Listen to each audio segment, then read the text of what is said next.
முன்னாள் முதல்வர் ஜெயலலிதா வந்து ஒரு பக்கம் தமிழிசை அண்ணாமலை ஹிந்துத்துவ தலைவர் சொல்லிட்டு கோட் பண்ணியிருக்காங்க. அதுக்கு இன்னைக்கு ஜெயக்குமார் ரியாக்ட் பண்ணியிருக்காரு. மதவெறி பிடிச்ச யானையை விட கொடூரமானது பாஜக. அவன் இத்தனை நாள் பாஜக கூட்டணியில் தானே இருந்தாங்க போன வருஷம் வரைக்கும். அப்போல்லாம் அவங்க மதவெறி பிடித்தவங்க இல்லை. இவங்க வெளியில் வந்ததான் அவங்க மதம் பிடிச்சிட்டு.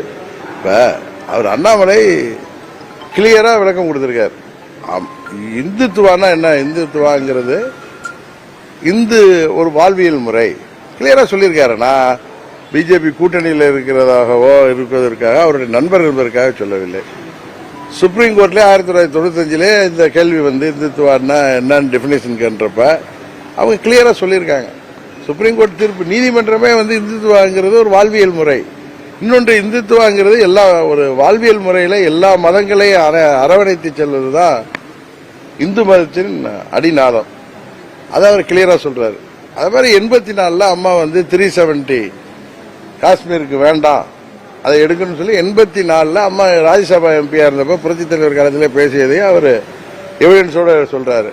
அது போல அம்மா அவர்கள் ராமர் கோயில் கட்டுவதற்கு ஆதரவாக இருந்தார்கள். இந்தியாவில் கட்டாம போய் பாகிஸ்தானில் கட்ட முடியும்னு அம்மா கேட்டாங்க. எல்லாவற்றிற்கும் மீறி அம்மா தெய்வ பக்தி மிக்கவர்கள், அவர்கள் பிறந்த மதத்தின் மீது நம்பிக்கை உள்ளவர்கள். நான் திரும்ப சொல்றேன், தான் பிறந்த மதத்தின் மீது நம்பிக்கை உள்ளவர்களா மற்ற மதத்தையும் மதிக்க தெரியும். அதனால இவங்க சும்மா திராவிடம், தமிழ் தேசியம் அப்படிலாம் பேசி இளைஞர்களை குழப்ப பார்க்கிறார்கள்.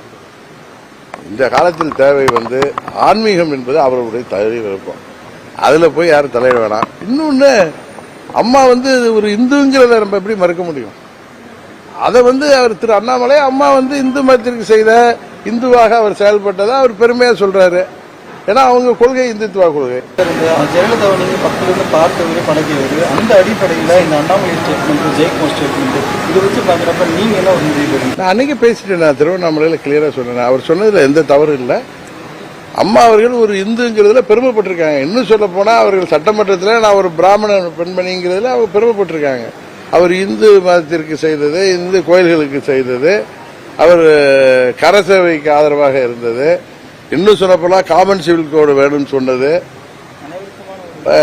அது இந்தியானா ஒரு நாடு, அதுல வந்து மதத்தை தாண்டி ஒரு நாட்டிற்கு ஒரே சட்டம் வேணும்னு கேட்கறது தப்பில்லை.